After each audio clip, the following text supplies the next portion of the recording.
ngasi ma'am की मफम the Photoshop की tutorial मसा मम प्रेजेंट तौजगे ngasi की ट्यूटोरियल सिदा होइना तमगदबसे फोटोशॉप दा बेसिक 3D इफेक्ट्स टेक्स्ट दा 3D इफेक्ट्स माइने पिगेनी को यान हम दा कोइना फोटोशॉप से हांग बगी मतुंग दा फाइल ला चलगा न्यू क्लिक तौबियो अदुगा सिगी ट्यूटोरियल से कोई फोटोशॉप की बेसिक नॉलेज लेबा कांगू सिंगी तमक्तनी करिगुंबा फोटोशॉप की ट्यूटोरियल मागी जीरो नॉलेज लेबा तारगदी सिगी फोटोशॉप की ट्यूटोरियल से खितंग अवाना थोकनी अदुला यान हम दखना न्यू से लोगो मतुंगदा कोई से विथ उबंगनी से आइना 1200 pixels height na 800 pixels and the resolution na 100 pixels lejere the color mode na CMYK color mode lei the background content na transparent ka adu kai gumba color mode se kai gumba CMYK leram da batara ga de koina sigi sida sigi kenu sida click to biraga se jong selection to ba yagani adu sima CMYK sida kanbiro adu background content sisu kai gumba transparent leram da batara ga di sigi option sida click to biraga asigi मैम selection तौबियो अदुगा सिलोर मतुंगदा okay दा click तौबिगनी अदुगा width and height से खोगी निसु मैम ना पांबा विथ थंबिबसु जागनी हाइट सु मैम पांबा हाइट अमा थंबिबसु यागनी अदा आइगी होजिगी ट्यूटोरियल सिगी ट्यूटोरियल सिगी होइना आइना विथ से 1200 अमसुंग हाइट से 800 पिक्सल दा थमे अदुगा ओके दा क्लिक तौबनी पिक्सल सिसु के गुगल लेरम दबा तागदी सिदा सिगी ऑप्शन सिदा चलगा मैम सिगे पिक्सेल्स लेगनी द पिक्सेल्स द क्लिक तौबी अदुगा ओके द क्लिक तौबिगनी ओके द क्लिक तौर मतुंग द कोइन उपंगनी साइड ता सिगे लेयर 1 हने ले and सी लेयर 1 से कोइ गिनसागी सिगी लेयर सिगी केनोनी अदुगा मागी लेयर से जी ट्रांसपेरेंट नि अदुगा कोइना सिगी लेयर सिदा कलर फिल तौगदबनी अदुना कलर पिकर बॉक्स से ले अदुगा सिगा चंगागा क्लिक तौबियो तौबिरा कोइना पामा कलर अमा select तौसी for example ऐसी sky blue से ना सुन लौजगे अदुगा असी लौर मतुंगदा असिदा कलर फिल तौबी तमकता कोइना पेन बकेट टूल्स हारिबा टूल जो मथौ तागनी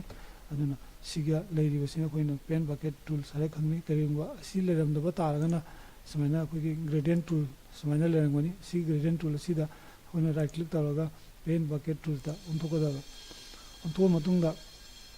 नसागी लेयर 1 गी असिदा मया इसिदा लागा अखोइना क्लिक तौबिगनी तौबि मतुंगदा कोइना उपंगनी सिगी बैकग्राउंड कलर जे स्काई ब्लू दा लाया अदा सि मतुंगदा कोइना मु के दोगनी हाबदा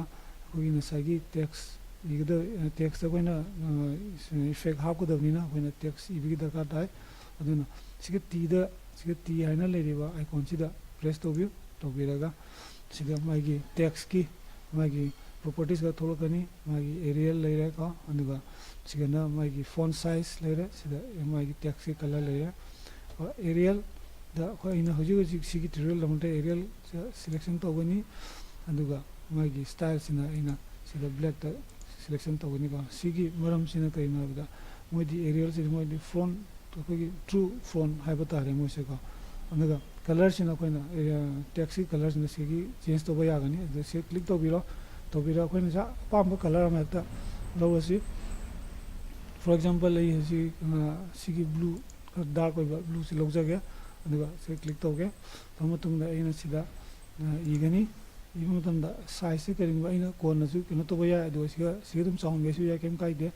अदुगा सिगा समाना सिलेक्ट तौबिरो तौबिरागा से 200 का 200 इबिरो साइज की अदुगा एंटर तौबियो एंटर तौबि मैम उपंगनी सिदा मागी केनो सिदा चावरे अदुगा कोइना इगनी इगा मतुंगदा सिगी मूव टूल सिदा क्लिक तौबिरो तौबिगा सि जमायदा तंग समाइना पुरक्सी परागा मतुंगदा आइना कंट्रोल टी नमगा अदुगा साइड ता कितंगा चाहनगे अदुगा एंटर नंबियो अदुगा असिगी लेयर से जी अखोइना सिगी लेरिबा टेक्स्ट लेयर से कोइना जी मौंदा मासी लेयर से कोइना लेयर दा कन्वर्ट तौथोकनी टेक्स्ट लेयर से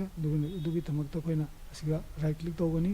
राइट क्लिक तौरगा रेस्टराइज टाइप आइना लेगनी रेस्टराइज टाइप ता सिलेक्ट तौगनी तौर मतुंगदा कोइना कीबोर्ड की कंट्रोल गा टी गा प्रेस तौगनी तौर मतुंगदा ऑप्शन अमा लाकनी asigi laiba control T sigi uriba box asibu koina free transform hairaga khangnei aduga asigi sumaina selection lerim manung sida right click tawraga akoina perspective hairiba option jibu select tawgani adu matungda keyboard tegi shift ta press tawbiu aduga B ki mathakta leiba box macha mu keno sida akoina mouse na click tawraga mathakta drag tawgani sumaina akoina si yare haba kanda akoina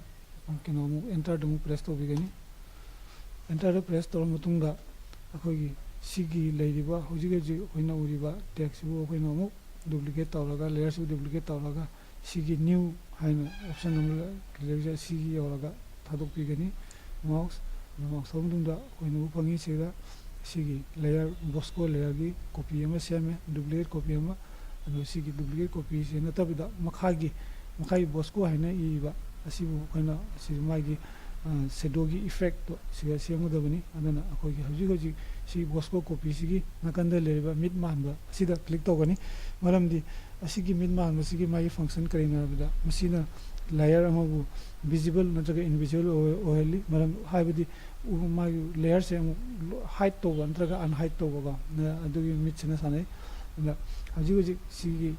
bosco sida akoina select tawre tawra matungda keyboard ti control and u kena press to bigani tawra matungda akoina upangani mana kena box setting box masam tolakani anuda khwaidi makhada leriba lightness ase akoina -100 ta pura lakani -100 pura lamutunda okay da click tawbiu aduga hojik akoina asigi bosco haina leriba asibu akoina asigi duplicate copy semgani dudi kemaina semgani habada asida hanjan lakpe mahutta akoina ma kena digi keyboard gi control and j nangoni control and j click taw matamda akoina upangani sida duplicate copy semi adana akoina nasagi 3D text semdonina sija khara yamna mathok tagani duplicate adana akoina layer 19 mu duplicate semba tare adu iba taraga di akoina control namaga j se 19 lak press taw iba tare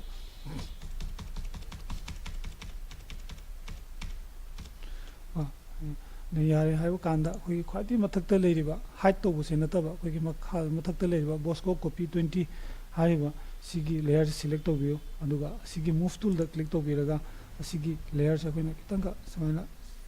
chingthokani side londa ka chingthok matungda aduga sigi 20 se select oi oina koina mouse na scroll down tawraga sigi makha gi bosco sida koina kena tawgani pula kani mouse click tawbigini hoji ando akoina ma kena degi keyboard gi shift key namaga sigi bosco sida akoina click tawbigidaba si layer sida click taw matungda 20 deina bosco bawgi layer pano hoji loina select oragani ol matungda akoina siga option khara lei ando option du da akoina distribute horizontal center hana legani ando da click tawbiu click taw matungda nasagi sigi layer mi amje chap manana distribute oigrani ol matungda akoina nasagi height tawgiba layer adubu amuk akoina invisible oingani abako haibidi unheight tawga sigi box masa je click tawbiu taw matungda akoi uba phangani akoi gin sagi 3D text effect se koi ngangda aji uba phange ando kitanga phajan gi haiba taragana sigi keno sida bosco khoi mathakta leiba bosco gi blue color gi asida chalaga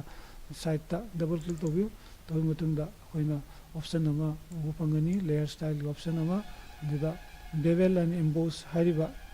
option je click tawbiu tawbirega mayamna uba phangani sida changes kara lae pa magi sida depth se wangal keno yamalngi kemai toba size kemai toba ka aduga yagadi size se yamna pidebida 2 gumba 3 gumba digi helan biganu aduga software china koi yari ngai khara yamna review pa aduga